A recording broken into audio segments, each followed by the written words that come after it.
The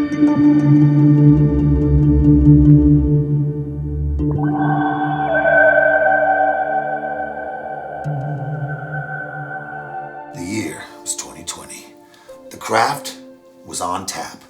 Welcome back to Craft on Tap Show and our channel here on YouTube. Folks, my name is Nick A. Myers, and I'm happy to be here today. I've even got a friend with me. So today we're going to start a new segment, perhaps. We're going to try this out. And essentially we're talking about maybe a beer forum where we sit down with other craft brewers and craftiers and talk to them about their experiences. Today I have Adrienne McConnell. Hi, Adrienne. Hi. How are you? I'm fantastic. So tell me a little bit about your experience. How long, you say you're in a brew club, first of all. Tell us about that. What's that about? So our brew club is called the Worthogs, and they've been around since about 2011, but I've been a Worthog for 3 years now. Okay. And we get together, we ask each other questions about brewing, we give each other tips, we taste each other's beers, we do events around the community together to promote What kind of home events? brewing. Yeah, like what kind? So we do annually at the Explora, they have a beer, what's it It's like called? a beer science thing or Yeah, something, right? the science of beer. I've heard you. of it. Yeah, I've heard of it. Yep. And so we're there to educate the community if they have questions.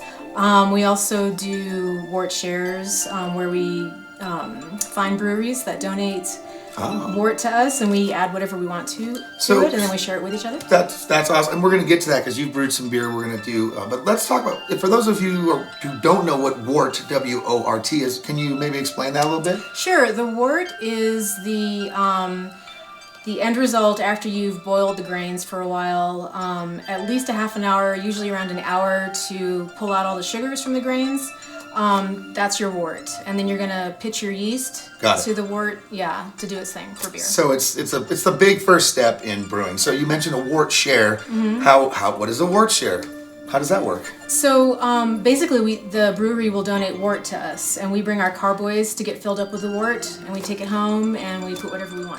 And that's cool. And so what? So you mentioned Enchanted Circle Brewing is the one.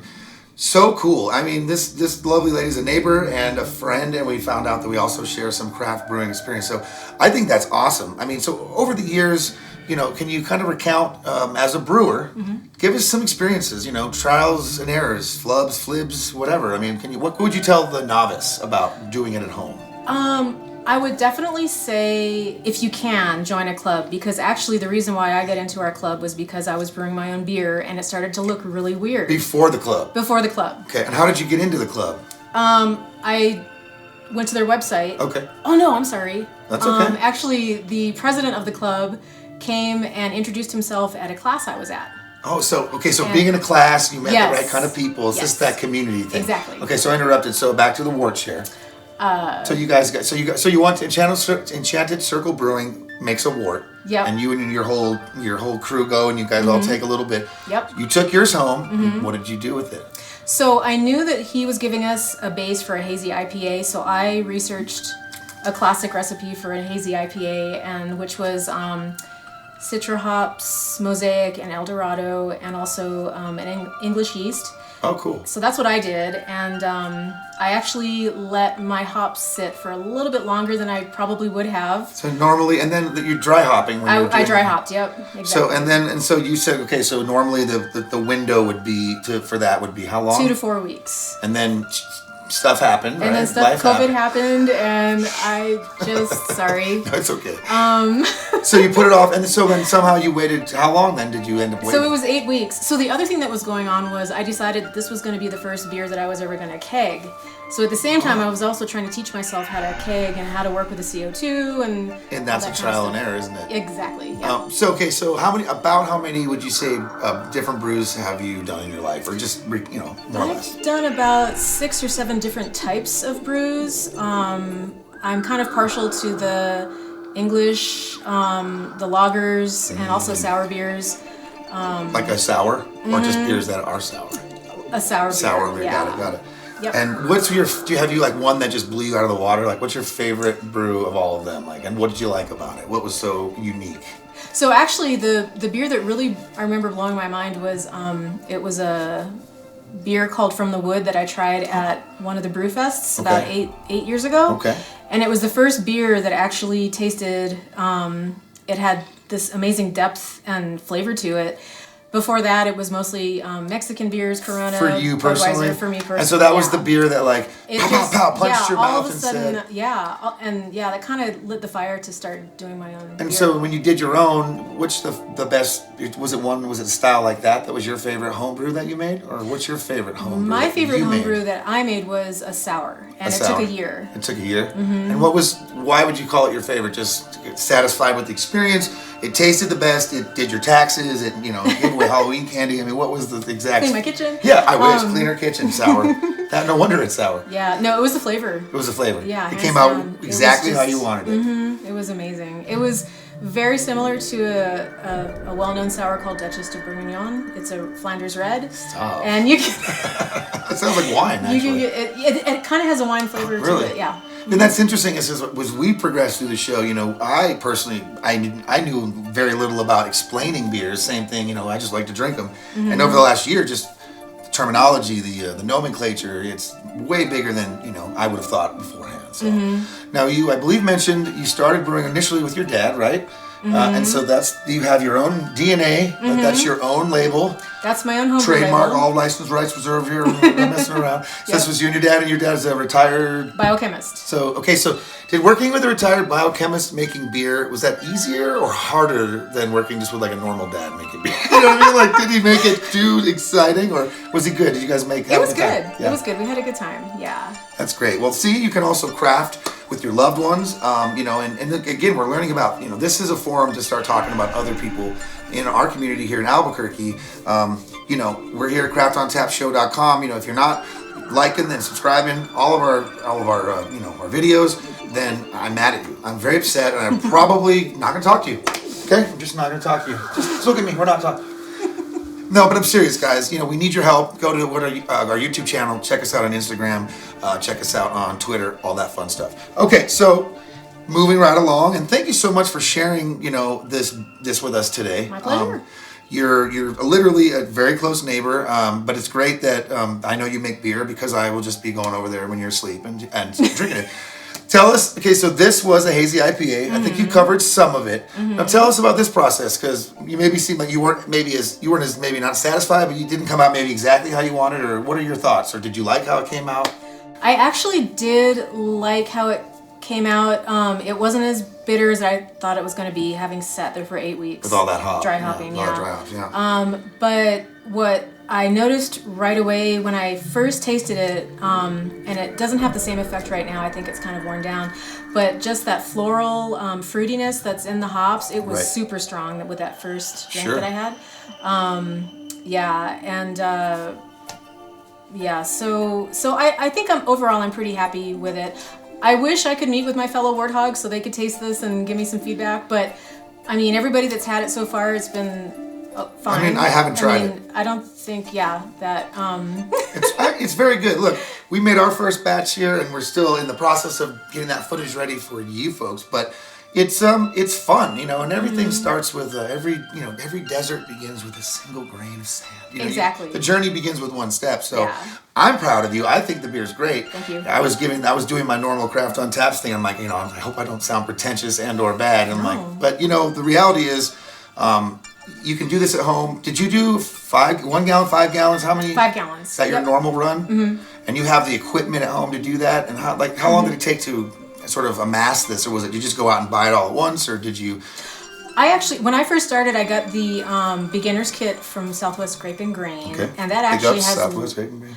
That actually has lasted me. The only thing I've added is a second kettle that's larger. Why did you add a second? Because it's larger, so you can do more with it. It's 8 gallons versus 5. So I'm not worried about the water evaporating as much now if I want a 5-gallon batch. Because it is. I mean, it's not an exact science, but as we did our brewing. I mean, you have to follow the steps pretty close. You have to know where the temperatures are. You can't just do it willy nilly or Willy Wonka or even Wesley Snipes. If you do it like that and you get messed up for tax evasion, you'll just be in prison and you'll never make your beer happen. Right. I'm glad you're following all this. So. But it's really neat to hear about the Worthogs. Again, that's part of being in a club. People can feedback on your beers. You can, separate off into smaller groups or get together and try things with each other and learn from other crafters. The other thing that we're starting this year, once we can start going out into public again, is we're going to do a fundraiser for a nonprofit that helps pair dogs, therapy dogs, with veterans. And so I'm really proud of our... I'm proud of you too. Worthogs. I'm giving you a social distancing hug. No, that's great. So there's a community aspect. Exactly. And that's the kind of energy we want to sort of put out here at Craft on Tap is, we're a community. We're wanting to have a conversation. I may love a beer that you may not like, or you may have a different approach to, everyone sort of gets what they get. I mean, there's some similarities in things, but I'm pretty thirsty. I should probably stop talking. So we're going to try this beer. Is that okay if we do that? Sure. Should we try your awesome Hazy IPA? Before we do that, we do want to remind everybody to please drink responsibly. Always wear your seatbelt. I'm just kidding. No, but seriously, guys, take care of yourselves and the people around you. All right, neighbor. Well, here we go. I love this logo. It's very Celtic. Yes, isn't that cute? Yeah, it looks like the Boston Celtics. Okay. And what were the 3 hops you said you used? The 3 styles? Citra, Mosaic, and Eldorado. And you chose those yourself? Thank you. No, I actually did research. So these are typical hops you find in a hazy IPA. So you did the research to put the hops in to make what you wanted. Yep. Have you ever just randomly chose different things to try to make it, to come up with a mad scientist recipe of your own, or do you follow kind of the norm? So what I'm doing right now, I still feel like I'm really in the beginner stages of making my own beer. Even after 6 or 7 runs, huh? Yeah. Wow. Yeah. So, I've actually made more batches. You just said types. Types, yeah. But, you still feel like a novice? yeah, I still feel like a novice. And so I have this really great recipe book at home, and I'm trying to do all the recipes in there at least once. That's the Anarchist Cookbook. I don't think you probably should. So have you been working your way through? Is that kind of what you're doing now? Yeah. Well, maybe we could collaborate potentially at Craft on Tap. We could do a Craft on Tap DNA beer. Yeah. We can change the deoxyribonucleic aspect of it. I'm such a jerk. That sounds great. This looks great. All right, so it's been sitting in, and I'm just going to do it quick, and I'd like maybe if you want to feedback as well. It's been sitting in the growler, so you're not going to get maybe as much head as you would, but it's not a very heady beer, I remember, right? It didn't have a ton of foam when it came out of the keg. No, but there should be a little bit more head on this. I think it's losing its power to keep it there for us, just because it's been in my keg for a couple weeks. See, and these are things to kind of... Is this bad? No. I'm kidding. But, I love the color on there. It is hazy. It's got a really nice golden, like a honey color. And, of course, I don't know if there's this occlusion. I don't know if I necessarily see, particles floating, but all the haze and all the bubbles look like they're having some fun in there. It's like high school dance. Everyone's a little awkward, showing up against the wall. Get your back up off the wall. I'd like to say cheers. Let's give this a taste, all right? Cheers out there.